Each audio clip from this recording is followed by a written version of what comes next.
Thank you, Stephanie. I fall in love with ideas, always have. When I was very young, but old enough to be left home alone when my mother was at work, I decided to erect a lemonade stand outside the family home. I wanted to add a sweet twist to the traditional formula, so I walked the mile to the corner grocery store and purchased a bag of assorted penny candies. My menu was now serving ice-cold lemonade and 2-penny candy. I was taking 2 risks, borrowing money from my piggy bank and not asking my mother's permission. Of course, Mother found out fairly quickly about my entrepreneurial adventures, and my aspirations of becoming the queen of the pop-up candy shop were removed from my activity schedule.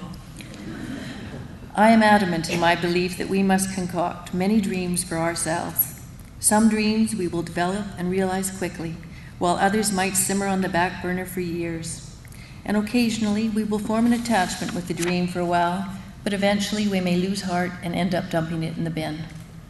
The memories that I hold close, the strongest and happiest, are centered on food and books. My older brother and sister were close in age, competitive in nature, and very active in sports. I enjoyed reading my books. Our father left the family home when I was 3, which resulted in me spending a goodly amount of these early years with my grandparents, dividing my hours in their home between Granny's kitchen and my grandfather's beautiful vegetable garden. When I was satisfied with the knowledge Granddad imparted on me from that day's antics in the garden, I would lie in the warm grass under the transparent apple tree, allowing the clouds' artistic movements to determine the next dream. Often Granny would worry if I was spending too much time lying about, and she would call me from the back porch. I would move inside the house to observe her bustle about in her large kitchen.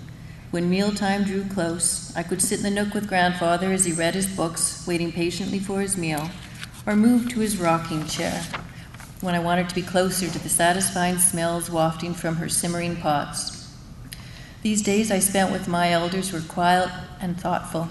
They were not a loquacious couple, but I remember sensing a deep and gentle love for each other as they allowed themselves to grow old gracefully, sharing a meaningful and comfortable life. I long for those Sundays when all shops were closed, the dining room table was formally laid, and together the family shared a grand 1 p.m. dinner, quiet afternoons with gentle play or books, cold tea at 7 p.m. followed by projected slides produced by my uncle and grandfather. My mother's desire to feed her children 3 healthy and nourishing meals a day came naturally. She shopped daily, and there was always plenty of fresh fruit around for snacks, but she was not an inspired cook. My mother believed that over-fried liver, once a week for breakfast, was a must to ensure we had enough iron in our diet. I was not allowed to cook at home. Yes, Mother wanted me to spend my hours after school practicing the piano or completing my homework. The real issue for her was economics. She always felt I was one of the few people in the world who should have been born with a silver spoon in their mouth because my desires in all matters, particularly when I was preparing food, were too extravagant. When I left home at 18 years of age, I was determined to prove her wrong and show her that I was able to take care of myself, especially in the kitchen. I laugh now, remembering the first dinner I cooked for my boyfriend of the era. The roast beef was ready at 6 p.m., but the potatoes were cooked at 5 p.m., and the carrots and broccoli were perfect at 4 p.m. How this happened I would never figure out, but I was not discouraged, so I began to take cooking classes and to clip recipes from magazines and newspapers. When my mother observed my efforts to become proficient in the kitchen, she presented me with a beautiful French cookbook that included classical French preparations, table settings of the French aristocracy, and all the proper details deemed necessary for entertaining in the home. I was encouraged to take a job working for a company that sold seafood to restaurants. While working with this company, the lunch hour was a dismal interlude with regards to food. You could bring your lunch from home or wait for the bell of the catering truck that dispensed uninspired food to the surrounding businesses. When this bell would ring, you could often hear us recite in unison, "There's the garbage truck." We were a small group, so I suggested the lunchroom should have an oven. Then we could each take a day of the week and bring a prepared casserole to cook in the oven for us all to enjoy together. We had great fun with this, experimenting with our ideas, enjoying the recipes from the different cultures we represented. One woman from the Caribbean was very excited to introduce us to pig's feet. I left this fishy world intending to return to my studies. It was at this time I was approached by Umberto to come and work for him as he was opening a new restaurant, El Porto, in Gastown.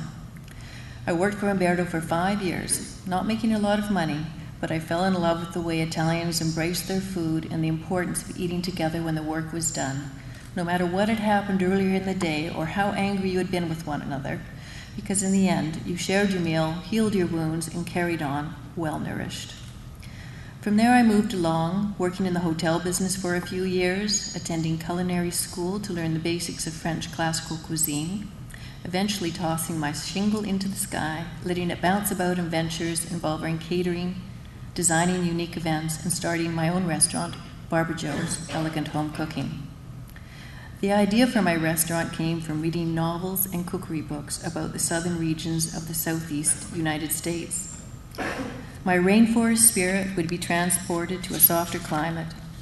As the words drawled slowly off the pages into my psyche, I embraced the idea of celebrating genteel manners in a culture whose greatest delight appeared to be sharing moments of intense pleasure around the table, dedicating the majority of one's leisure days to cooking, eating, and drinking. And when I say drinking, I refer to the cool cucumber water, the lemonade served to the ladies with a sipping spoon, and for those who understood they could elegantly enjoy a stronger elixir, a bourbon mint julep. I wanted the restaurant to represent all that I loved from the experience and memories I had tucked away. I had traveled well, always observing the nuance of different cultures, style, and service. My love for jazz and blues determined the background music. My chef was in tune with local suppliers for organic produce. In the summer, we had a different homemade pie every day with the appropriate homemade ice cream. To this day, I believe I can make the best mint julep, bourbon Manhattan, and gin martini ever. The restaurant was a gem, an extension of my home dining room, and as lovely as that may sound, it was a mistake. I embraced this genteel idea too close, and it was not a good formula for paying the bills. When the lease was up for renewal, just over 3 years after I opened the doors, I knew it was time to let my head take over my heart and say goodbye to this dream. This was the happiest day of my mother's life. Closing the restaurant was difficult, but after a few years of contract work, my mornings subsided. And one gray Vancouver afternoon, I sat in my cozy chair with a cup of tea and tucked into a favorite food magazine and read a small item about a cookbook shop in London, England that had a kitchen in it. I put the magazine down, stood up and stated, "This is it. My new dream has arrived." I walked over to my computer and started to write a business plan. And here I am, 13 years later, fully ensconced in the world of cookbooks, meeting and becoming friends with chefs and authors around the world. We host cooking events with these chefs and authors who contribute incredibly to fulfilling my dream of educating our community about the pleasures of eating well and cooking for family, friends, for yourself. It is often said that food heals the soul. I believe my joy stems from a career that celebrates both real food and real books that teach us about real food. I also believe my joy is achieved from serving the people as well as I can and sending them home satisfied with the knowledge that food and books matter and will always bring us together. I opened the shop on September 7th, 1997. My mother was finally delighted, perhaps because I began to add my own books to the shelves. In 1998, I published my first cookbook with Raincoast Books, Tin Fish Gourmet. In 2003, I published my second book with Douglas and McIntosh, Great Chefs Cook at Barbara Joe's, which is a collection of short stories about a number of the wonderful chefs and authors that have visited the shop. And on June 17th, 2010, I took my greatest life risk to date. I self-published a small book, Cooking for Me, and Sometimes You, a Parisian romance with recipes. This experience appears to be moving my life along into an interesting direction. But like any new chapter in life, that's another story.